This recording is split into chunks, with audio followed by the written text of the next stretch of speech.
emotions like from like after the South Carolina loss to seeing Miami lose and then going through last week, just like the last 10 days or so for you personally, what's that been like? Yeah, obviously, it's a bit of a roller coaster of emotions, but it's college football. Anything can happen. So second we saw that we were in the ACC Championship, it's just full speed ahead on SMU and try and make the most of the opportunity. God gave us an opportunity to redeem ourselves, and it was up to us to make the most of it. Like when you look at this season as a whole and just sort of the product this offensive line has put out, just you're getting able to reflect on this first year with Matt Luke and just what this position group has been able to transform into? Yeah, obviously I think we've improved as an offensive line, but I think there's still a bunch of room for improvement for us. Just kind of, as Coach Luke says, making our layups, making sure that when we have a favorable look, we make the most of it, and then just continuing to cement a tradition, if you want to call it that, kind of a standard in the offensive line room. So, the guys who come in know exactly how we do things, and there's no I'm trying to think of the right word. There's no kind of question as to how we do things. Everything is understood. Like, if anyone comes in, they just understand this is how things are done in terms of how we play and the respect we have for the game, the physicality we play with, what we believe in as a line.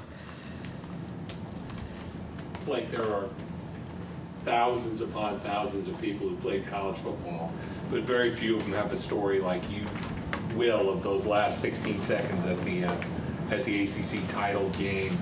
In the past week or so, if you reflect on it, I mean, does it seem remarkable what you guys were able to accomplish when many people were thinking, okay, we're headed forward?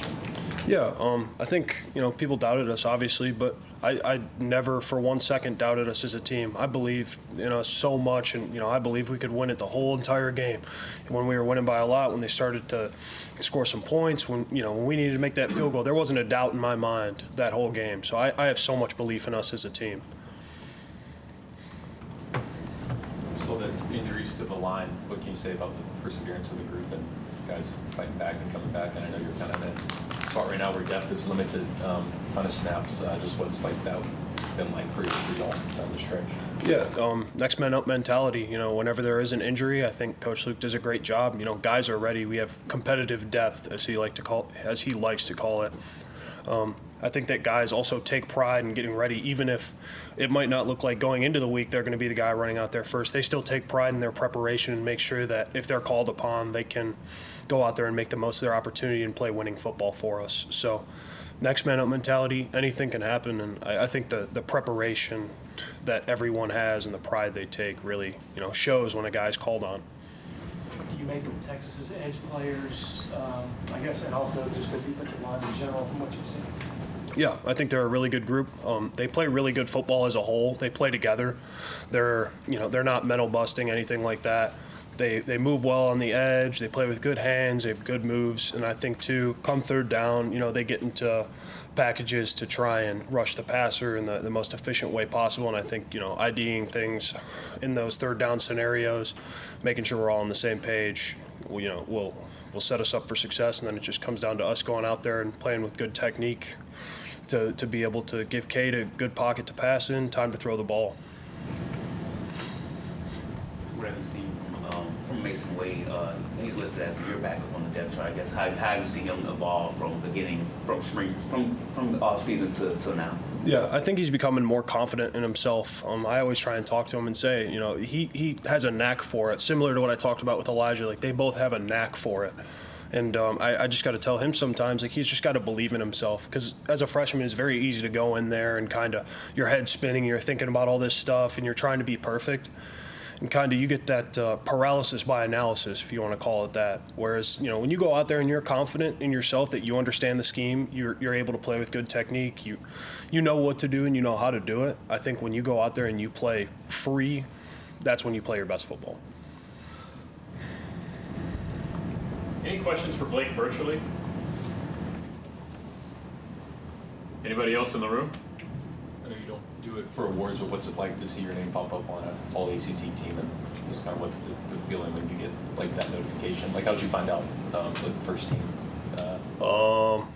I got back after practice and had a text from out of my phone saying he was proud of me, and that really made me happy. You know, I always try and make my family proud with what I do, and to see my dad saying that he was proud of me and that I, got that accolade was a good feeling. But obviously, tons to improve still. There's a bunch of stuff when I watch myself that I'd like to improve, and going into this week, I'd like to address that and make sure I'm, week to week, a guy on the rise. Barrett's telling us that he gave that sign at the ACC title game with us against the world because Coach Sweeney had said it to you guys, I guess, the week before. Like, how much is that mentality for you guys just versus everyone else? Yeah, obviously, it's we go out there and it's, we believe in us, but sometimes other people around you aren't going to believe, and you gotta make them believe, basically. And I think that if we go out there and we play really good football, you saw it in the first half of the SMU game, what we can do. I think we just need to harness that for 4 quarters, and there will be a lot of believers out there. Do you like going into a truly hostile environment for the first playoff game, at Texas, in their stadium, all their fans, all that? Yeah, obviously it'll be cool. Try to not let the outside noise creep in. But I think we've, just practicing with the crowd noise this week, probably as we do when we go on away games, and then, like I said, just knowing what you're supposed to do in terms of assignment and stuff, so you're not out there and the crowd noise isn't bearing down on you and all that. Like I said about Mason, just when you're confident in what you do and how you do it, outside factors don't affect you, but when there's indecision, the outside factors have a chance to affect you. So just making sure we're confident, everyone's confident, and everyone believes. I think their stadium holds over 100,000 people. Have you ever played in a venue that big, that massive? I don't believe so. I know when I was a recruit, I kind of went to different places with stadiums like that, but it'll be different playing in something like that. But like I said, try to not let that be a factor, and hopefully, just be locked in on what we do and, play our game and not let outside factors creep in. Anyone else for Blake? All right, Blake. Thank you, man. Appreciate Thank you, your time. guys.